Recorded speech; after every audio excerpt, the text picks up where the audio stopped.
Hi everyone, welcome back to my channel. ನಮ್ಮ channel ಇನ್ನು ಯಾರು ಸಬ್ಸ್ಕ್ರೈಬ್ ಮಾಡ್ಕೊಂಡ್ರೆ ದಯವಿಟ್ಟು ಸಬ್ಸ್ಕ್ರೈಬ್ ಮಾಡ್ಕೊಳ್ಳಿ. ನಾನು ಇವತ್ತು ಹೊಸ ಕಾನ್ಸೆಪ್ಟ್ ಮೇಲೆ ವಿಡಿಯೋ ಮಾಡ್ತಾ ಇದ್ದೀನಿ. ಈ ವಿಡಿಯೋ ನಿಮ್ಗೆ ಆಲ್ರೆಡಿ ಗೊತ್ತಾಗಿರುತ್ತೆ. ಏನಿರ್ಬೋದು ಅಂತ ಹೇಳ್ಬಿಟ್ಟು ಎಲ್ಲರಿಗೂ ಕಾಡುವಂಥ ಸಮಸ್ಯೆ ಹೇರು. ನಾವು ಎಷ್ಟೇ ಬ್ಯೂಟಿ ಬಗ್ಗೆ ಯೋಚನೆ ಮಾಡಿದ್ರು ನಮಗೆ ಫಸ್ಟ್ ಥಿಂಗ್ಗೆ ಹೇರ್ ಬರೋದು. ಹೇರ್ ಫಾಲ್ ಆಗಿರ್ಬೋದು ಅಥವಾ ಹೇರ್ ಡ್ಯಾಂಡ್ರಫ್ ಆಗಿರ್ಬೋದು, ಡ್ಯಾಮೇಜ್ ಹೇರ್ಸ್ ಆಗಿರ್ಬೋದು, ಮತ್ತು ಏನಿರೋವಂಥ ಹೇರ್ಸ್ ಆಗಿರ್ಬೋದು. ತುಂಬಾ ಪ್ರಾಬ್ಲಮ್ಸ್ ಇರುತ್ತೆ.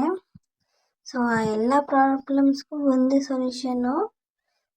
Best shampoo. ನೋಡ್ತಾ ಇರ್ಬೋದು, ನಾನಿವತ್ತು ನಿಮಗೆ ಶ್ಯಾಂಪು ಬಗ್ಗೆ ತಿಳಿಸ್ಕೊಡ್ತಾ ಇದ್ದೀನಿ. Home made shampoo. ತುಂಬಾ ಬೆನಿಫಿಟ್ಸ್ ಇದೆ ಇದರಿಂದ. ಈ ಶ್ಯಾಂಪು ಮಾಡೋದಕ್ಕೆ ಫಸ್ಟ್ ಆಫ್ ಆಲ್ ನಿಮಗೆ ಬೇವಿನ ಎಲೆ ಬೇಕು. ಒಂದು 30 ಬೇವಿನ ಎಲೆ ಬೇಕು. ಎಲ್ಲ ಬೇವಿನ ಎಲೆನ ಬಿಡಿಸ್ಬಿಟ್ಟು ಚೆನ್ನಾಗಿ ನೀರಲ್ಲಿ ತೊಳೆದ್ಬಿಟ್ಟು, ವಿಡಿಯೋದಲ್ಲಿ ಕಾಣಿಸ್ತಿರೋ ಹಾಗೆ ಚೆನ್ನಾಗಿ ನೀರಲ್ಲಿ ತೊಳೆದು ಅದನ್ನು ಮಿಕ್ಸಿ ಜಾರಲ್ಲಿ ಹಾಕಿ ನುಣ್ಣಗೆ ರುಬ್ಕೋಬೇಕು. ಪೇಸ್ಟ್ ಥರ ಆಗಬೇಕದು. ನೋಡ್ತಾ ಇರ್ಬೋದು, ಈ ರೀತಿ ಪೇಸ್ಟ್ ಹಾಕಬೇಕು. ಸ್ವಲ್ಪ ನೀರು ಹಾಕಿ ರುಬ್ಕೊಳ್ಳಿ.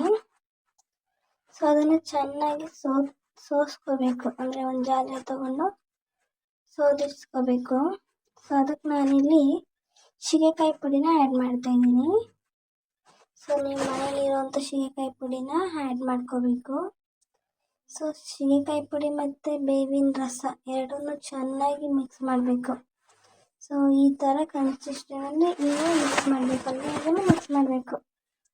ನೋಡ್ತಾ ಇರ್ಬೋದು, ಈ ರೀತಿ ಬರಬೇಕು ಶ್ಯಾಂಪು.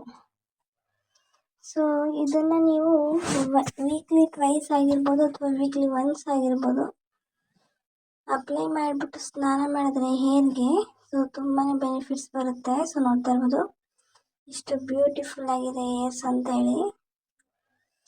ತುಂಬಾ ಯೂಸ್ಫುಲ್ ಆಗುವಂಥ ವಿಡಿಯೋ ಇದು. ರೆಮಿಡಿಯನ್ನು ಅಷ್ಟೇ ತುಂಬ ಯೂಸ್ಫುಲ್ ಆಗುತ್ತೆ. ಒಂದ್ಸಲ ಟ್ರೈ ಮಾಡಿ ಗೈಸ್, ನೀವೇನೇ ಹೇಳ್ತೀರಾ ಅಷ್ಟು ಚೆನ್ನಾಗಿದೆ ಅಂತೇಳಿ. Thank you for watching. Subscribe for more videos. ಈ ವಿಡಿಯೋ ನಿಮ್ಗೆ ಇಷ್ಟ ಆದರೆ ಒಂದು ಲೈಕ್ ಮಾಡಿ, ಸಬ್ಸ್ಕ್ರೈಬ್ ಮಾಡ್ಕೊಳ್ಳಿ.